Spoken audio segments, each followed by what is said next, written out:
Hey guys, Dr. Lisa Shiver. Let's talk about some lupus. Lupus occurs when a patient's antibodies attack its own connective tissue and causes an inflammatory response. Lupus predominantly is seen in women of childbearing years, so anywhere from 15 to 30 is when we think about that diagnosis being made. And it seems to predominantly be more women than males, although there are some males who have lupus. And we also tend to see it run in African Americans more so than other demographics. So it's a connective tissue disorder, and there are some things we can tie to it, such as estrogen or maybe the racial demographics, but it's still not predictable. Patients will have remissions and exacerbations, meaning they have some good days when they feel great and they don't have inflamed connective tissue, but then they also have times when they have an exacerbation and all their connective tissue, which is all over your body, is inflamed and they are in a good bit of pain. So they always have lupus, they just have good days and bad days, just like patients with congestive heart failure. They always have it, they just have good days and they have bad days. There are three main types of lupus. You've got the discoid that only affects the skin. The singer Seal, if you've ever paid close attention to him, you may notice he had some disfigurement or some scarring on his face. He has discoid lupus. What's different about it is it only affects the skin. However, when he has an exacerbation, he could develop sores that can leave permanent scarring on the skin. And I'll show you some pictures in just a minute of the discoid lupus with active lesions. The systemic lupus, or SLE, it affects all connective tissue all over the body, and it's especially hard on your cardiovascular system as well as your kidneys. And then there's also drug-induced lupus. There are many medications who can cause a lupus-like reaction. Got the links and testing listed here. I've mentioned some of this already. May very well be related to hormones, since we predominantly see it in females. And I talked about that genetic link, since we see it more commonly in African American women, although it's not exclusive to African American women. We need to get a good history and physical assessment on these patients, and the reason I say that is there's not one single test that says yes, you have lupus. It's not that simple. There actually are 11 criteria, and when a patient has any 4 of those 11 in a 6-month period of time, we give the diagnosis of lupus. But if we're not looking for the right thing, or we're just treating the patient one visit at a time, not looking at the whole patient, we can very easily miss a lupus diagnosis. There are some labs that are done with our lupus patients. We have ANA titers, that stands for anti-nuclear antibody titers, to see if the patient is making antibodies against their own cells. If that comes back positive, it doesn't necessarily mean it's lupus. It could very well be another autoimmune disorder like rheumatoid arthritis. It just tells us that the patient's making antibodies against their own cells. We also will look at the SED rate, or erythrocyte sedimentation rate. Remember, that's a non-specific test that tells us if the patient has chronic inflammation. We'll monitor CBC counts and also look at renal function. We want to know what the kidneys are doing, especially with the systemic lupus. The main triggers for lupus: sunlight. Sunlight is a big one. Although you can't 100% avoid sunlight at all times, when patients need to go outside that have lupus, they'll need to cover up.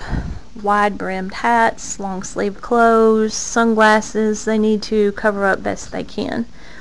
If they go to the beach, lay out in the sun, they very well could trigger an autoimmune response and have a lupus exacerbation.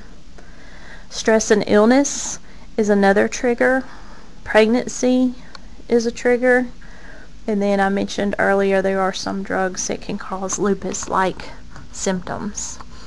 So when a patient has an exacerbation, just imagine all your connective tissue swelling or being inflamed. We mentioned several lectures ago how with inflammation you see swelling, heat, redness, pain, tenderness. With all of that, imagine your connective tissue being swollen, hot, painful. Think about what that would do to your vessels or your kidneys. That's why a lot of these patients do have pain when they have an exacerbation. Some common manifestations you may see: painful swelling joints or muscle pain. They might have unexplained fever, might have a red rash known as a malar rash or a butterfly rash on the face, and I'll show you a picture in just a second. They could have alopecia.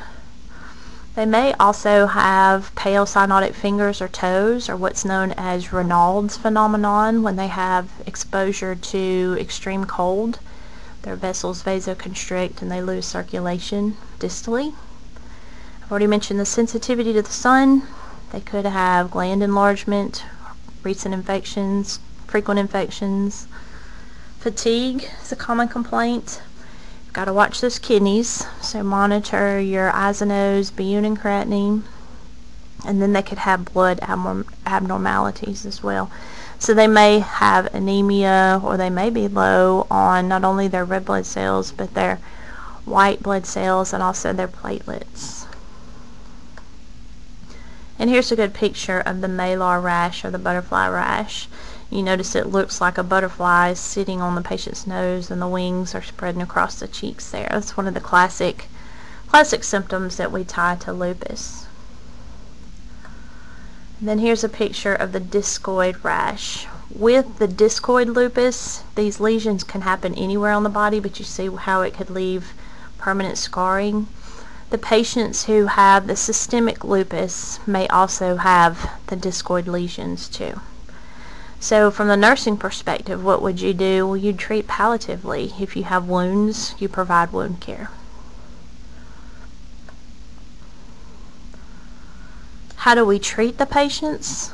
We're going to use immunosuppressants, and these would be the same immunosuppressants that we talked about with the transplants and organ donation. So we have the T-cell suppressors, you got the cytotoxic agents, you have the monoclonal antibodies, and then we also talked about Plaquenil. So they might be on any combination of these to keep from having an exacerbation.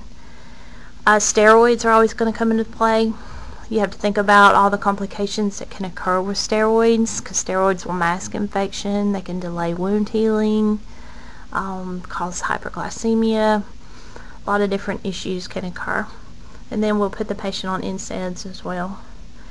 We do want to encourage the patients not to smoke, because if they already have vascular issues due to swelling of their cardiovascular system and their vessels, you can imagine they're already going to have issues with hypertension, and they will have increased risk for hyperlipidemia as well, or high cholesterol. So we sure don't want them to smoke and compound those issues. They need to eat a heart-healthy diet, and of course avoid that sun exposure, and avoid stress too. To prevent an exacerbation, they need to prevent their infection, maintain their fluid and electrolyte balance, stay hydrated, make sure they're eating a heart-healthy diet, take good care of their skin, lots of rest, provide emotional support. Especially think about the demographic we're primarily talking about here. These are young females, childbearing years, and they very well could have the discoid lupus that causes scarring and disfiguration to their skin. So it may require a lot of emotional support too. And we definitely need to teach them the avoidance of triggers. And that's all I have for lupus.